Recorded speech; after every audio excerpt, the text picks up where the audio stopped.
ओम शांति। 29 मार्च 2025। बाबा के महावाक्य। मीठे बच्चे, तुम्हें ज्ञान से अच्छी जागृति आई है। तुम अपने 84 जन्मों को निराकार और साकार बाप को जानते हो। तुम्हारा भटकना बंद हुआ। प्रश्न, ईश्वर की गत मत न्यारी क्यों गाई हुई है?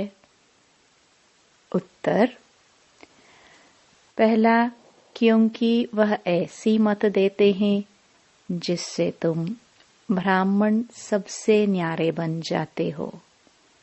तुम सबकी एक मत हो जाती है। दूसरा, ईश्वर ही है जो सबकी सद्गति करते हैं, पुजारी से पूज्य बनाते हैं, इसलिए उनकी गत मत न्यारी है, जिसे तुम बच्चों के सिवाय कोई समझ नहीं सकता। ओम शांति। तुम बच्चे जानते हो, बच्चों की अगर तबीयत ठीक नहीं होगी तो बाप कहेंगे, भल यहाँ सो जाओ।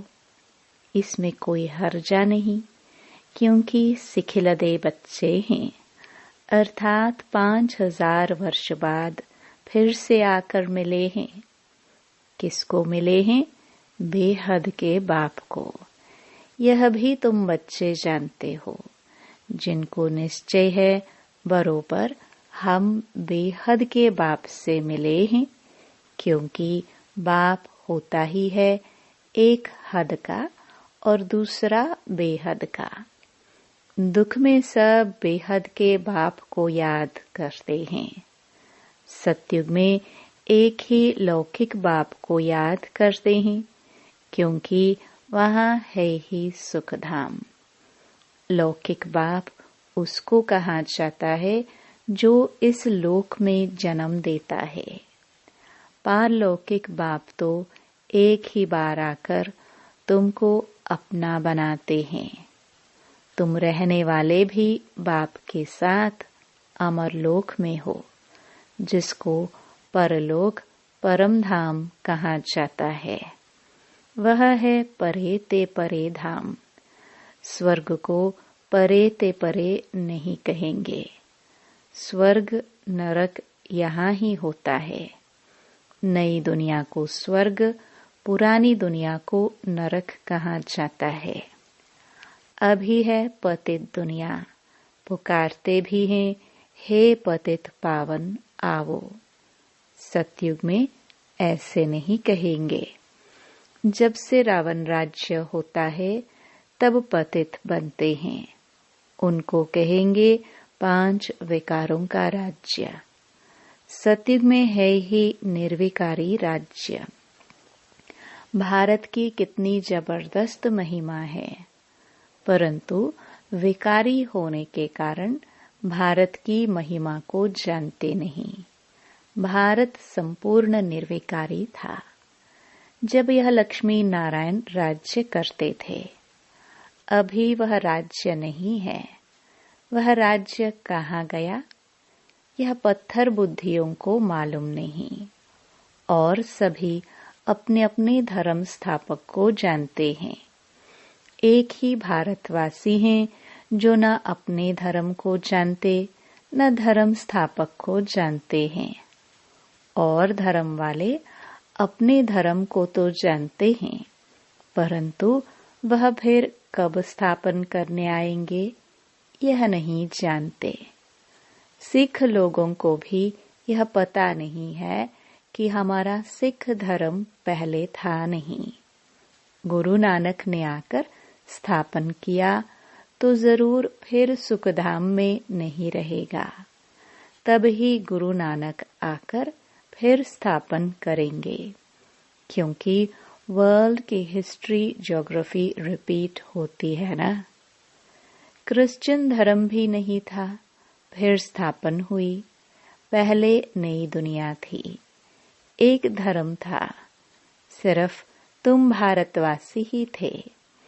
एक धर्म था, फिर तुमको 84 जन्म लेते लेते यह भी भूल गए हो कि हम ही देवता थे। फिर हम ही 84 जन्म लेते हैं। तब बाप कहते हैं, तुम अपने जन्मों को नहीं जानते हो, मैं बतलाता हूँ। आधा कल्प राम राज्य था, फिर रावण राज्य हुआ है। पहले है सूर्यवंशी घराना, फिर चंद्रवंशी घराना राम राज्य। सूर्यवंशी लक्ष्मी नारायण के घराने का राज्य था, जो सूर्यवंशी लक्ष्मी नारायण के घराने के थे। 84 जन्म ले अभी रावण के घराने के बने हैं। आगे पुण्य आत्माओं के घराने के थे, अभी पापात्माओं के घराने के बने हैं। 84 जन्म लिए हैं, वे तो 84 लाख कह देते। अब 84 लाख का कौन बैठ विचार करेंगे, इसलिए कोई का विचार चलता ही नहीं। अभी तुमको बाप ने समझाया है, तुम बाप के आगे बैठे हो। निराकार बाप और साकार बाप दोनों ही भारत में नामी ग्रामी हैं। गाते भी है, परंतु बाप को जानते नहीं है। अज्ञान नींद में सोए पड़े हैं। ज्ञान से जागृति होती है।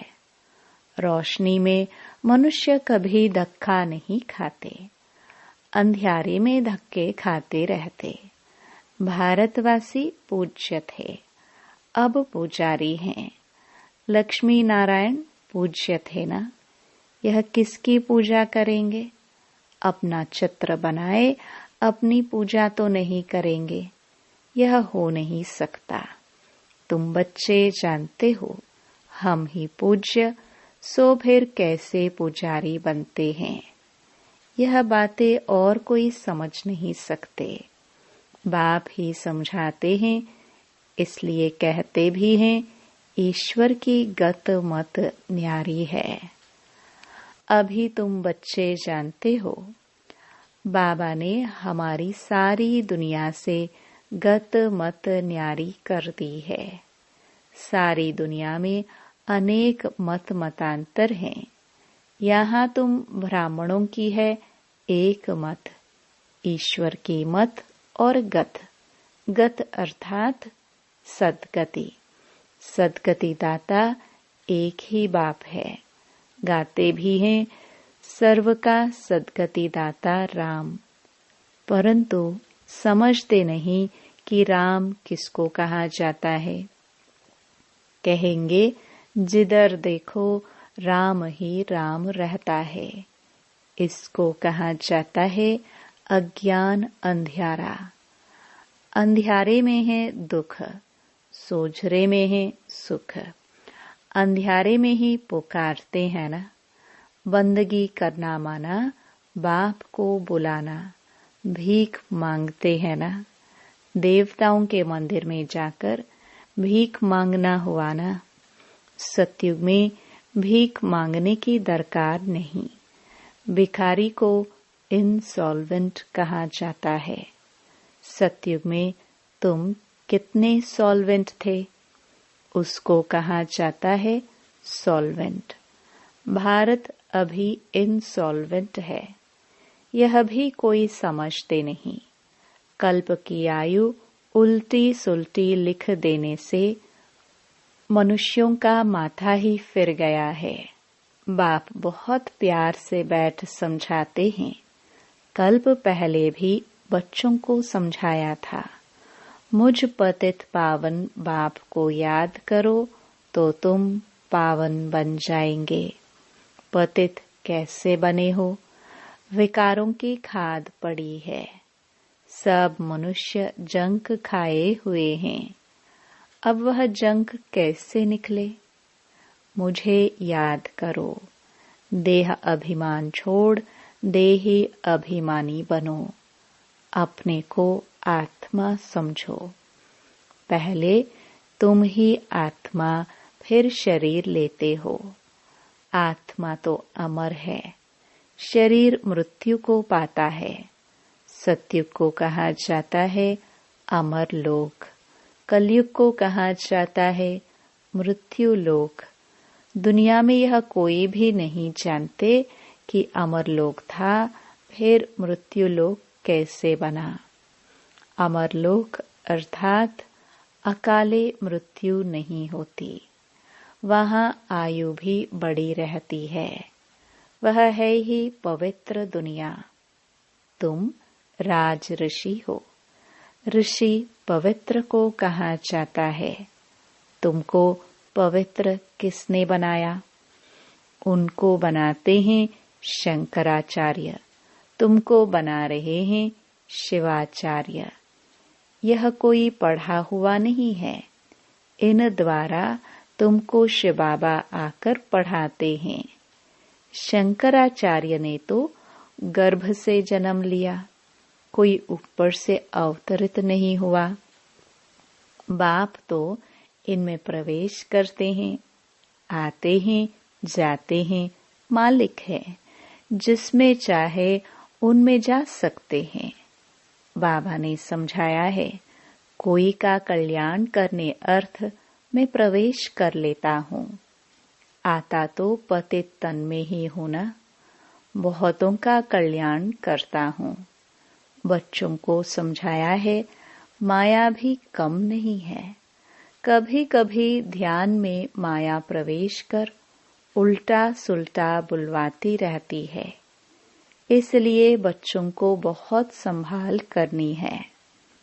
कईयों में जब माया प्रवेश कर लेती है तो कहते हैं मैं शिव हूँ, फलाना हूँ। माया बड़ी शैतान है। समझदार बच्चे अच्छी रीति समझ जाएंगे कि यह किसका प्रवेश है। शरीर तो उनका मुकर्रर यह है ना, फिर दूसरे का हम सुने ही क्यों? अगर सुनते हो तो बाबा से पूछो, यह बात राइट है व नहीं। बाप झट समझा देंगे।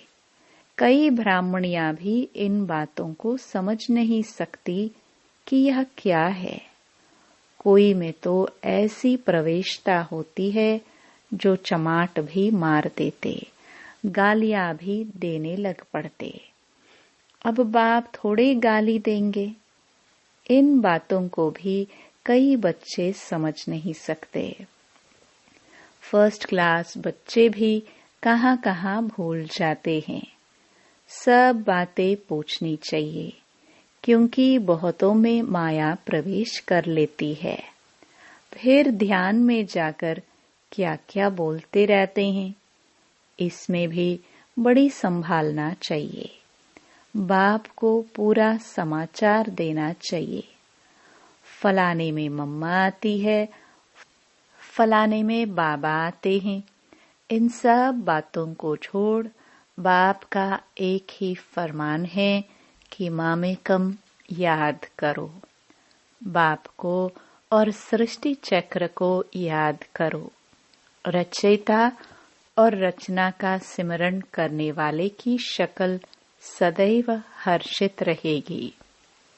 बहुत हैं जिनका सिमरण होता नहीं है। कर्म बंधन बड़ा भारी है। विवेक कहता है, जबकि बेहद का बाप मिला है। कहते हैं मुझे याद करो, तो फिर क्यों न हम याद करें। कुछ भी होता है तो बाप से पूछो, बाप समझाएंगे। कर्म भोग तो अभी रहा हुआ है ना। कर्मातीत अवस्था हो जाएगी तो फिर तुम सदैव हर्षित रहेंगे। तब तक कुछ न कुछ होता है। यह भी जानते हो, मिरुआ मौत मलु का शिकार, विनाश होना है। तुम फरिश्ते बनते हो। बाकी थोड़े दिन इस दुनिया में हो, फिर तुम बच्चों को यह स्थूल वतन भासेगा नहीं। सूक्ष्म वतन और मूल वतन भासेगा। सूक्ष्म वतन वासियों को कहा जाता है फरिश्ते। वह बहुत थोड़ा समय बनते हो, जबकि तुम कर्मातीत अवस्था को पाते हो। सूक्ष्म वतन में हड्डी मांस होता नहीं। हड्डी मांस नहीं तो बाकी क्या रहा? सिर्फ सूक्ष्म शरीर होता है। ऐसे नहीं कि निराकार बन जाते हैं, नहीं, सूक्ष्म आकार रहता है। वहां की भाषा मूवी चलती है। आत्मा आवाज से परे है। उसको कहा जाता है सटल वर्ल्ड, सूक्ष्म आवाज होता है। यहाँ है टॉकी, फिर मूवी, फिर है साइलेंस। यहाँ टॉक चलती है। यह ड्रामा का बना बनाया पार्ट है। वहाँ है साइलेंस, वह मूवी और यह है टॉकी।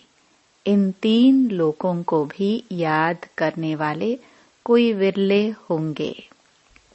बाप समझाते हैं, बच्चे सजाओं से छूटने के लिए कम से कम 8 घंटा कर्मयोगी बन कर्म करो, 8 घंटा आराम करो और 8 घंटा बाप को याद करो। इस प्रैक्टिस से तुम पावन बन जाएंगे। नींद करते हो, वह कोई बाप की याद नहीं है। ऐसे भी कोई न समझे कि बाबा के तो हम बच्चे हैं ना, फिर याद क्या करे। नहीं, बाप तो कहते हैं मुझे वहां याद करो, अपने को आत्मा समझ मुझे याद करो। जब तक योग बल से तुम पवित्र ना बनो, तब तक घर में भी तुम जा नहीं सकते। नहीं तो फिर सजाए खाकर जाना होगा। सूक्ष्म वतन मूल वतन में भी जाना है, फिर आना है स्वर्ग में। बाबा ने समझाया है, आगे चल अखबारों में भी पढ़ेगा, अभी तो बहुत टाइम है। इतनी सारी राजधानी स्थापन होती है। South, north, east, west, Bharat का कितना है। अब अखबारों द्वारा ही आवाज निकलेगा। बाप कहते हैं मुझे याद करो तो तुम्हारे पाप कट जाएंगे। बुलाते भी हैं, हे पतित पावन लिबरेटर, हमको दुख से छुड़ाओ। बच्चे जानते हैं ड्रामा प्लान अनुसार विनाश भी होना है। इस लड़ाई के बाद फिर शांति ही शांति होगी, सुख धाम हो जाएगा, सारी उथल पाथल हो जाएगी।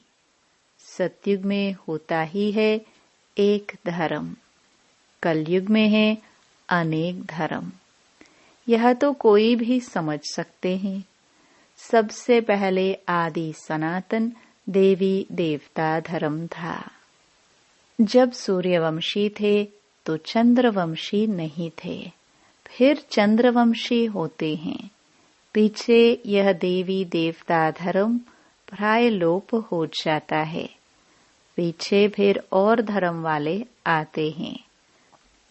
वह भी जब तक उन्हों की संस्था वृद्धि को पाए तब तक मालूम थोड़े पड़ता है। अभी तुम बच्चे सृष्टि के आदि मध्य अंत को जानते हो। तुमसे पूछेंगे सीडी में सिर्फ भारतवासियों को क्यों दिखाया है? बोलो, यह खेल है भारत पर। आधा कल्प है उन्हों का पाठ। बाकी द्वापर कलयुग में अन्य सब धर्म आते हैं।